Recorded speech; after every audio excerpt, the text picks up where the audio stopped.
Once upon a time in the deep, dark woods lived a big, bad wolf. He was so bad that all the animals hated him. One day he was strolling through the forest and he heard a little lamb somewhere nearby. So he went trotting in that direction. And from that day on, he never forgot the valuable lesson he learned from the little lamb. When he found the lamb, the wolf said, "Hello, little lamb.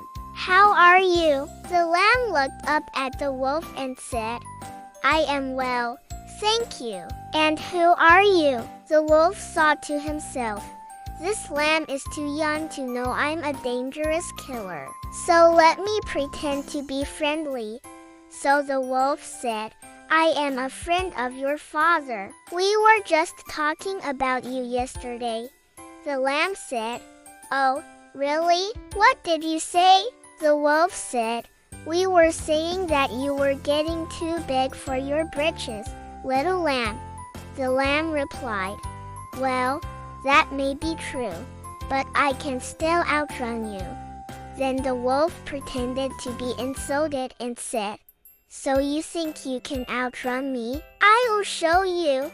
The lamb said, "Okay, let's race and see who's faster."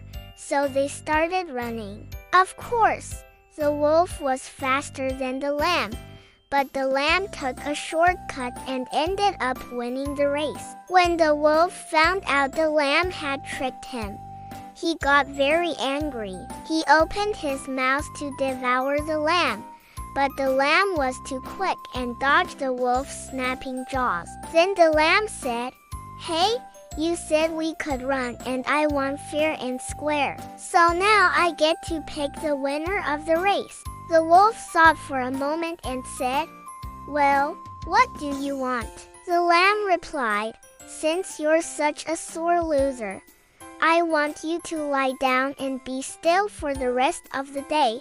The wolf thought this was a fair punishment for losing the race. So he laid down and closed his eyes. But after a while, he started to feel very sleepy. So he opened one eye to take a peek at the lamb.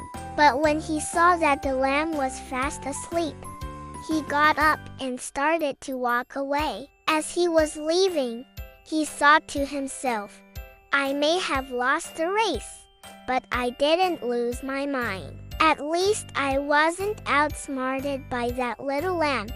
The next day, the wolf was back to his usual tricks, chasing and eating animals.